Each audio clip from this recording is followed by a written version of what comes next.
is what 75 degrees below zero looks like above the Arctic Circle. When temperatures drop this low, living, merely being, becomes a struggle. Exposed flesh freezes and dies in 10 minutes. Fingers freeze solid in only 90. I took my mitten off and instantly wished I hadn't. The cold was horrible and sank through my skin, freezing in place all the nerves and tendons beneath it. The limb was soon useless to me. The viscous fluid of my eyes felt as though they were freezing over and turning to glass. Diary entry: an Arctic explorer. In 1958, two oil companies seemingly defied common sense by exploring for oil in this harsh and unforgiving place. 10 years later, the two oil companies, Humble Oil, now Exxon, and Atlantic Richfield, announced they have discovered the largest oil field in North America. The oil is in Alaska, just beneath its Prudhoe Bay, and there are close to 10 billion barrels waiting for them. A staggering total of over 420 billion gallons of fuel. The area around Prudhoe Bay is known as Alaska's North Slope, located deep within the Arctic Circle. It is a timeless wilderness that has gone virtually untouched by man. The nearest human contact is some 500 miles away. At the same time as public awareness of environmental issues grows, so does pressure on lawmakers to begin creating legislation that will protect the environment from its most willful offenders. Often that was big industry. Events came to a head when a nationwide rally is called. It became known as Earth Day. 20 million people demonstrated. This was the first time the public had an opportunity to express their concern about the deterioration of the environment, which the political establishment hadn't been paying any attention to. And for the first time, the environmental movement as a whole began to take on muscle. So they were well prepared at the time of the discovery of oil in Prudhoe Bay in 1968 to take it head on. The people had spoken and the government began to listen. In Washington, plans were to establish a watchdog organization. An environmental protection agency began to take shape, along with a host of landmark legislation setting federal standards for clean air and clean water. The oil companies announced that they intended to build an 800-mile-long pipeline that would cut a path through the very heart of the state, southward to Valdez. To environmentalists, crude could be applied to the whole unseemly plan, not just to what would be flowing through its steel pipe. By the end of 1968, groups such as the Friends of the Earth and the Wilderness Society vowed to bring a halt to the proposed project. We took the last great place and we put this thing across it. And that is an indication of our casual contempt for something as important, as fragile, as ecologically irreplaceable as the great heart of Alaska. But the oil companies involved in exploring the North Slope moved quickly to form a partnership to share in the huge expense of this mammoth undertaking. The partners were now known collectively as Alyeska, the given name for Alaska by its Aleut Indians. It translates as Great Land. An order went out for 800 miles of pipeline 48 inches in diameter, the only size thought capable of withstanding the immense pressure of the 2 million barrels of oil that would be pumped through it each day. The 550,000 tons of pipeline would have to be shipped on huge barges from steel plants in Japan at what was considered an exorbitant price, $100 million. When the cost of the construction eventually soared to over $9 billion, this was considered the pipeline's one and only true bargain. But with the arrival of pipe supplies and crews also comes lawsuits and injunctions against construction from concerned environmentalist groups. It is a test of the newly signed National Environmental Protection Act, NEPA, which will set legal standards on all projects having an effect on the environment. The freewheeling days of the old oil monopolies were long gone. Oil companies no longer simply got whatever they wished. The public now had a greater say in the matter. The oil companies did not, in my view, anticipate the vigor of the opposition they would have in building this pipeline. I think they were initially surprised by that. To Alaskan natives and environmentalists, the oil companies seemed less interested in protecting nature than they do their profits. Careful examination will need to be made if the plan is to proceed. And I think because of the actions of the environmentalists in asserting they would sue unless certain construction design remedies were incorporated into the project, that we would have had a much less successful pipeline venture than we now have. By April 1970, less than 10 months after ARCO's announcement to build a pipeline, construction stops before it ever truly begins. Congress and the courts put a halt to the project. The pipeline isn't so much in Alaska as it is in limbo.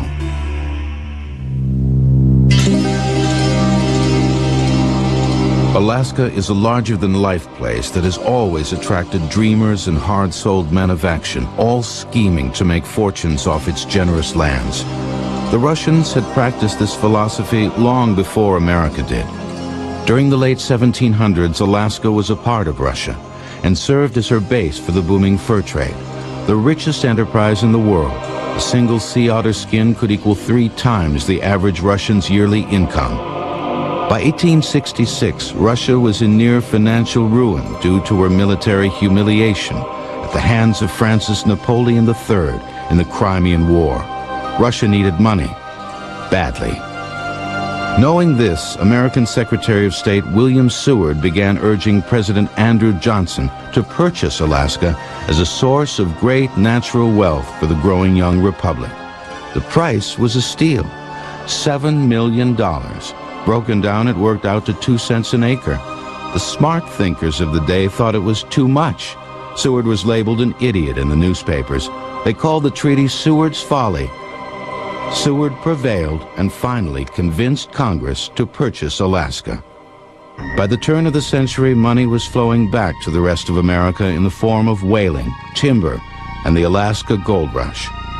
By 1898, more than $300 million in Klondike gold had been extracted from Alaska's fertile ground. By the year of its admission to statehood in 1959, Seward's Folly had already made a $50 billion return on the government's initial investment.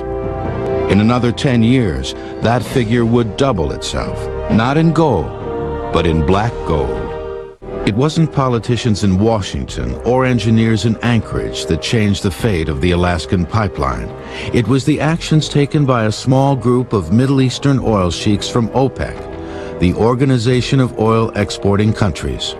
So you had the situation where the oil companies were ready to construct the pipeline and they faced such strong environmental opposition, they simply could not proceed. And then they received the very nice gift of an oil crisis. 2- and 3-hour lines at gas stations became the norm. Gas crunch, odd-even days, and rationing became buzzwords. In 1973, OPEC was a dirty one. The oil embargo cemented in everyone's minds the need to end America's dependence on foreign oil. The issue was larger than just a lack of cheap gasoline. This did a lot of economic damage. It's the same as if you have a tax. You take money out of the pockets of consumers, they can't spend as much. They don't buy things, factories cut back, factories lay off workers, you get a recession. And the oil crisis was really the end of the post-war economic boom. America's energy demands have grown so rapidly that they now outstrip our energy supplies. As a result, we face the possibility of temporary fuel shortages and some increases in fuel prices in America. This is a serious challenge. If the spigot could be turned on, over 25% of the nation's oil supply would come flowing daily from Alaska. A country gripped by inflation and high unemployment would also gain over 70,000 jobs, an important boom in bad times. Opposition to the pipeline was quickly fading. For more than 4 decades, oil companies had been searching for oil in Alaska. Its existence had been known for years. The Eskimos, like the Seneca, had been using oil as a caulk for their canoes. But with discovery of oil comes equal parts joy and dread.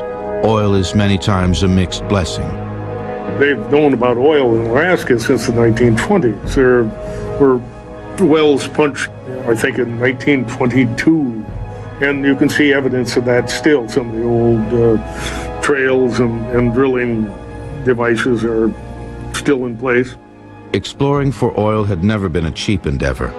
Years of wildcatting often resulted in nothing more than empty hunches and a flatter wallet. Today's average well costs $5 million before any return might be seen. Oil production in remote areas like the Arctic Circle and the North Sea were even more expensive to explore. By the 60s and 70s, that was no longer the case. With demand high and the financial returns great enough, oil companies were stretching their search ever outward. For one pioneering explorer, British Petroleum, the wildcatting spirit of Edwin Drake lived on.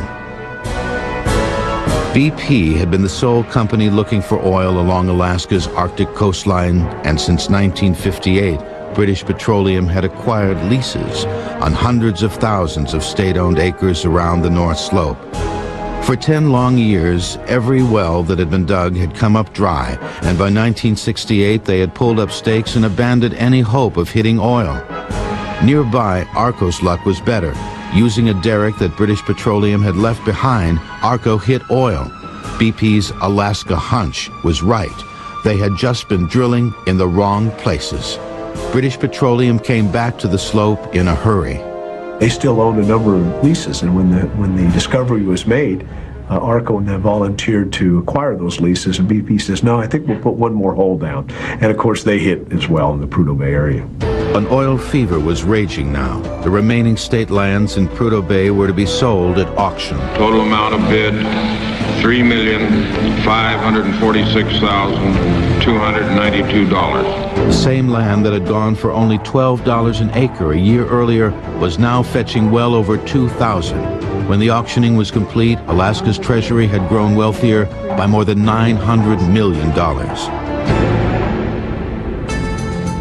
With the environmentalist voices weakened in light of looming oil shortages, a go-ahead seemed to be drawing nearer for the pipeline. Engineers and designers started focusing on the nuts and bolts of production.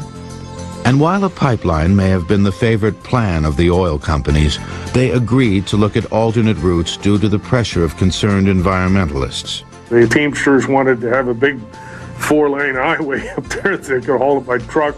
We're talking about hauling it subsurface under the ice by submarine, all sorts of schemes and plans that were laid one by one to rest mercifully. One of those was the SS Manhattan, a double-hulled tanker with ice-breaking capabilities. It would be a test to see if oil could be moved through the straits of the icy Bering Sea. On its journey northward in the summer of 1969, the Manhattan time and again found itself stuck in ice. The big tanker repeatedly needed to be rescued by the other icebreakers. At one point during the test run, a projection of ice managed to rip a giant gash along its thick steel hull. The Manhattan was empty, but for a ship capable of carrying 700,000 barrels of oil, it was an ominous note of the potential dangers of shipping oil across the sea. While ice-breaking tankers like the SS Manhattan were no longer an option, tankers as a whole would still have a vital role to play in the pipeline system. By transporting the oil through a pipeline right through the middle of Alaska to the ice-free port of Valdez, we would be able to move tankers through that area 24 hours a day, 7 days a week, without fear of that area freezing up. So that provided the most economical and most environmentally sound route to follow. Even with the route chosen, the pipeline faces an even trickier path ahead.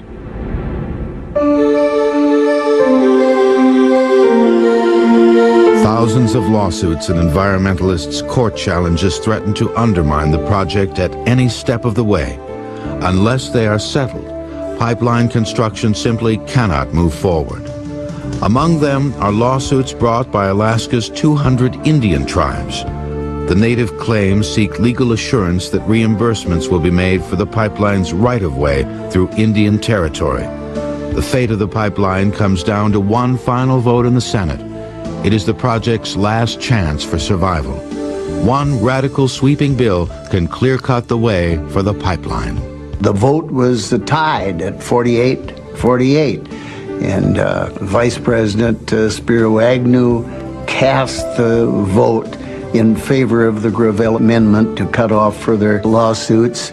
And that was the bill, the legislation that in effect settled the issue and allowed the pipeline to go forward. Interestingly, Agnew's last act as vice president was giving the pipeline its go-ahead. The 100,000 pieces of pipe that have been gathering dust on Alaskan docks for the past 6 years are finally going to be put to use.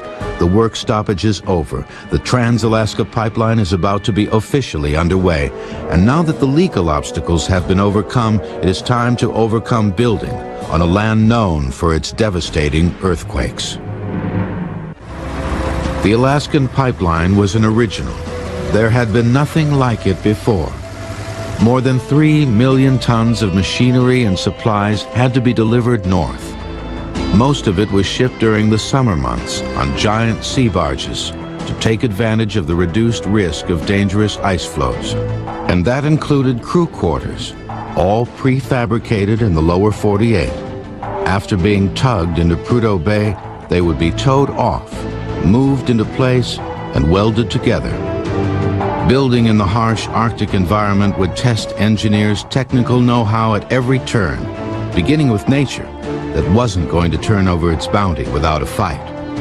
Its secret weapon was a little-studied phenomenon called permafrost, soft, silty soil that is infused with ice. It is any ground that has remained frozen for more than 2 years. If it is given the chance to thaw, the soil around it turns to mud. Pipeline with individual segments weighing 9,000 pounds apiece simply can't survive without stable ground beneath it. Oil comes out of the ground at temperatures approaching 130 degrees. So if a hot oil pipeline were allowed to come in contact with the permafrost would melt. The pipeline would need to be elevated over the frozen ground for more than 400 of its 800 miles. It was also a very unique system of being able to take the heat from the pipeline and put it into a jacket that surrounds the pipeline. That heat would dissipate by vaporizing as it boiled and vented out the top, so that you actually pulled the heat from the pipeline and didn't impact the permafrost. And it wasn't only the permafrost that needed protecting. Environmental groups had feared that animals would see the pipeline as a sort of fence, and that migrating habits would be broken. Designers promised to devise a solution. We also had, though, wildlife to think about, particularly the migrating caribou herds. So in a number of locations, we actually elevated the pipeline so that the caribou could cross under it. In other locations, we put the pipeline underground, thus creating an area where the caribou could migrate through. Unique features that aren't found in most pipelines around the world. There was one other obstacle that would need to be considered: earthquakes. At 5:35 on Good Friday morning 1964, Alaska suffered through one of the most powerful earthquakes ever recorded. It registered an explosive 8.4 on the Richter scale and lasted a gut-wrenching 4 minutes. Its energy 800,000 times as great as the bomb that was dropped on Hiroshima. Downtown Anchorage was completely destroyed. If permafrost provided engineers with an unsteady base, how do you build atop one of the world's largest fault lines? Pipeline, as it crosses over the Denali Fault, is designed to actually move 20 feet horizontally and as much as 5 feet vertically in the event of a seismic event. It's designed to withstand an 8.5 on the Richter scale. That bit of engineering has never been put to the test, yet. Engineers are always being asked, if the shortest route between point A and B is a straight line, why does the Alaskan Pipeline zigzag? The answer is twofold. The zigzag, which is often exaggerated by telephoto lenses, stabilizes the pipeline in the event of an earthquake. It also allows room for the pipe to expand and contract during temperature fluctuations. Living in the out-of-the-way Arctic meant everything down to the last nut and bolt had to be thought of and provided for. It wasn't a glamorous life. Small quarters shared with a bunkmate, cafeteria food, and a couple of TV channels for a link with the rest of the world. The money was the draw for most, close to $1,100 a week. double the going rate in the States. When I first came to Alyeska, I went through Arctic orientation. You'd take the little book called Staying Alive in the Arctic. We all carried that little book, and always carry some matches, you know, so if at least if you were freezing to death, you could burn the book Staying Alive in the Arctic, you know. In the course of 2 years of construction, more than 70,000 people worked on the line, 7,000 of them women. For a project this challenging and trying, it was a safe one. Amazingly, only 31 people died while building the pipeline. Together, Thompson Pass and Adigan Pass would come to be known as the last and most dangerous miles along the pipeline's tortuous route. Adigan and Thompson sometimes are talked about together, but they really are very different places, and the challenges are really a lot different. They shared one thing in common, though. They both had to be done by the winter of 1976 in order for us to start up in 1977. The pipeline was scheduled to open in less than 6 months, but a failure to finish the work in Adigan and Thompson Passes would mean a delay of almost a full year. Construction during the winter months would be impossible in both places, so if the team missed their deadline, it would be a long wait until next summer. It's rainy, it's snowy, it sleets, it's foggy. It's terrible. It's just atrocious conditions. The rock there is slippery rock, you know, and so when it's wet or has snow on it, you just can't keep your footing. You slip and slide around. It's just a nasty place to work.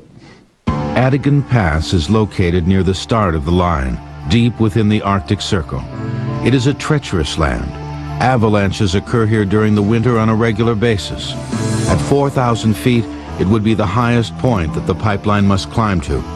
Because of the threat of snowslides, the pipeline would be encased in a mammoth concrete box. A trench was dug right into the mountain itself, with the granite acting as a giant concrete pour form. Over 100,000 cubic yards of dirt were used to backfill the giant trench, more than enough to fill an entire football stadium. The plan worked. Thompson Pass presented a different but just as harrowing challenge. The big challenge at Thompson Pass was the vertical drop and the steepness of the drop. The drop is so steep that conventional Caterpillar tractors, CATs, couldn't operate on it because their oil lubrication systems weren't even designed for them to operate on that steep of a slope. Normal machinery couldn't go up and down. To get around the severe 60-degree angle, the engineers devised a unique system, a makeshift aerial tramway. Men and materials were actually flown through the air from the bottom to the top of the 2-mile-long sheer wall. The fog is such that you really don't have good visibility. I mean, when the pipe was coming down the aerial tramway, it would kind of just appear, you know, like coming out of a ghosty mist. A little storm would blow in, and I've seen times when the welders who were actually working on the pipe were actually hanging off their safety harnesses. They just physically couldn't get any footing. As one worker put it, it was as if nature was putting up a fight, making you earn whatever you managed to wrestle out of it. As a manager, you had to do whatever had to be done to make sure that Adigan Pass was complete in 1976. The rest was a problem, but with those two complete, it was a cakewalk. With both Adigan and Thompson Passes successfully completed, it was time to hit the start button on the Alaskan Pipeline. It was called Oil In Day, and now, after 2 years of construction, 800 miles, $9 billion and 70,000 workers, the largest and most expensive construction project was finally completed. On June 20th, 1977, oil finally began to flow through the Alaskan Oil Pipeline. Each time it went through a pump station, everybody drew off some samples. It was kind of like tapping a keg. You know, we all said, hey, we got to get a sample of this thing. What do we got? So you went into the mess hall and you got an old ketchup bottle that had just been, you know, emptied, or a mayonnaise jar or something like that, because none of us had anything to put it in.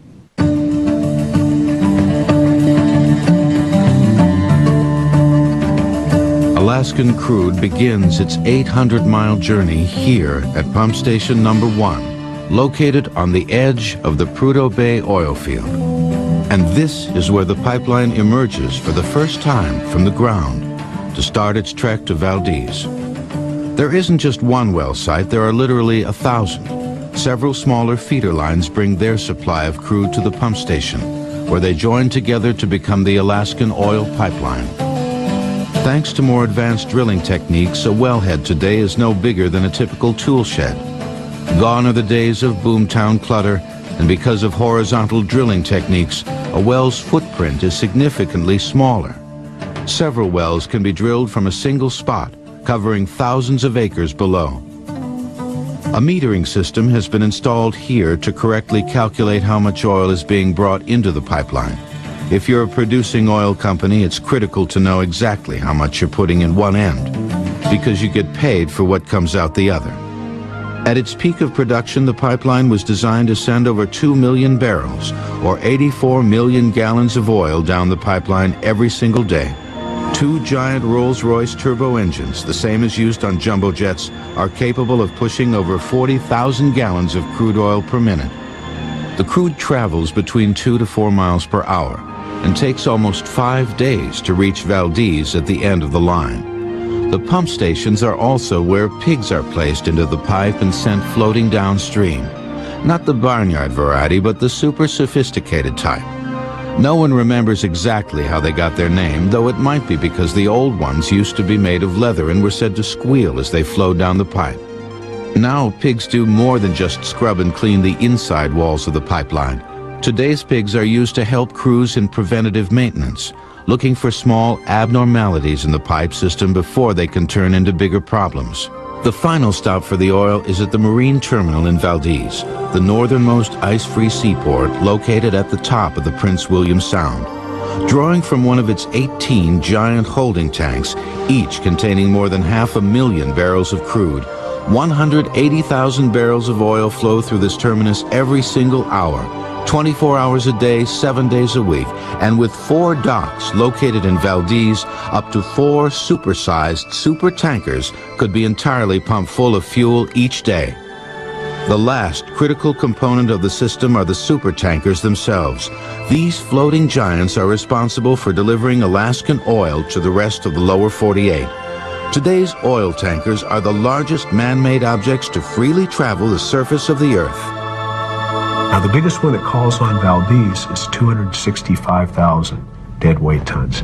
Just to put that into perspective, that's over 1.8 million barrels of oil that tanker carries as it transits through Prince William Sound to market.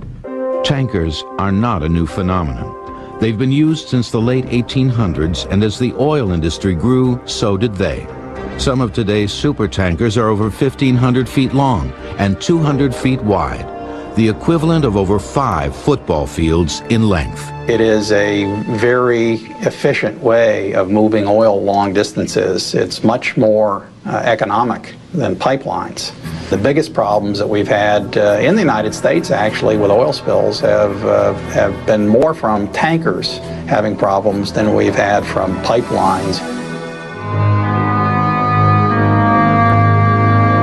March 1989. The world watched in horror as close to 11 million gallons of crude oil hemorrhaged from a supertanker onto the pristine shores of Prince William Sound. Exxon Valdez oil spill was the worst nightmare that environmentalists or anybody else could have, because this is a tremendously important and productive biological region. The damage was tremendous. And everything we got out of that pipeline, in my view, is not worth the damage that oil spill did. We've been on the verge of bankruptcy many times prior to the pipeline. Ironically, we've been bailed out by natural disasters. First was the earthquake in 1964 that poured billions or millions and billions of dollars of federal aid. We had another natural disaster, the Exxon Valdez oil spill, that pumped millions and billions of new dollars into the state. Terrible situation to have to rely on natural disasters for sustaining your economy. In the 8 years since the Exxon Valdez spill, much has changed about the way tanker operations occur here. There is a fleet of over 40 sea-spill ships standing by at the ready, 24 hours a day. There are another 300 ships kept under contract in the immediate area that are also a part of the emergency response team.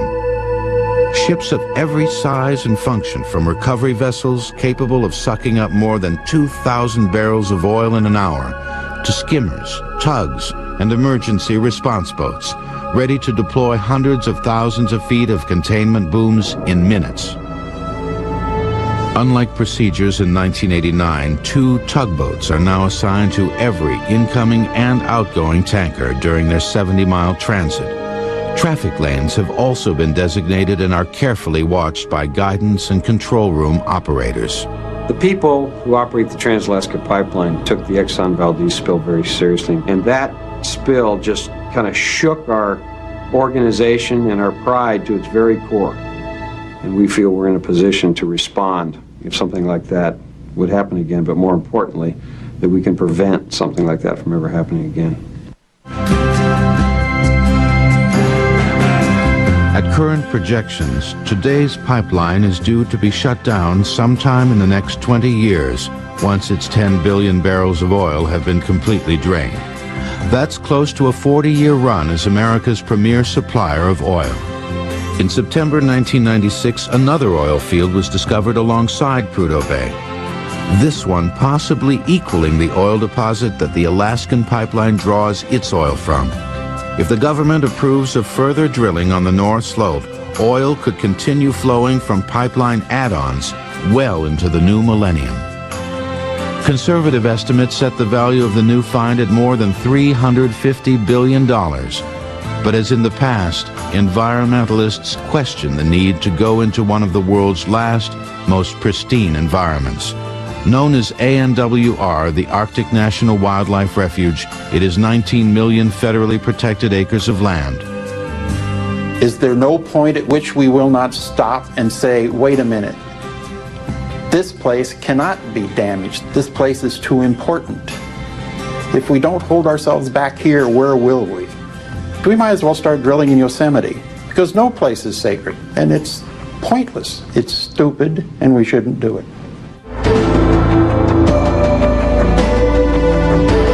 After 20 years of operation, what is the scorecard on the Alaskan Pipeline today? Technologically, the pipeline has exceeded anyone's expectations, pushing Arctic engineering to an entirely new level. Spills have occurred on the pipeline itself, but they have been minor, measured in gallons, not in barrels. Environmentally, its short-term impact seems to be minimal. The pipeline seems to have lived up to its designer's promises. In the long term, only time will tell if human activity on such a massive scale brings damage to such a sensitive land. Sociologically, the pipeline has been a provider of opportunities, jobs, new schools, and hospitals for Alaskan residents, and a regained independence for America from foreign influences. When and if the day ever comes that there is no further need for an Alaskan pipeline, its charter provides for its complete removal and restoration of the land to its original condition. Some 20 years after its completion, the Alaskan oil pipeline still generates strong feelings. You sort of have to close your eyes and think about this thing, cutting like a knife across the heart of the last great place left on the continent. That is perhaps a psychological impact whose importance I don't think we begin to understand yet. It would have been so much worse without the pipeline. There was a psychological effect on the American character. Jimmy Carter called it a malaise. People felt that we were losing control. And then the good old American know-how and engineers built this enormous pipeline in a fairly short time. And I think it helped to show a spirit that we are capable people, that we can overcome adversity. Well, there's a memorial to everybody who worked on the pipeline, and that's in Valdez. It's really pretty moving. And one day I went by the monument there, and we'd had a tremendous snow. And the snow was right up to the necks of the people, you know, the statues there. And it was kind of indicative of what it took to build the pipeline. I mean, it looked like those guys were sitting there going like this, you know, trying to, you know, just stay above water, if you will. You know, and it was perfect. It was perfect. It made me think that that's what building the pipeline was all about, struggling against those elements and overcoming them.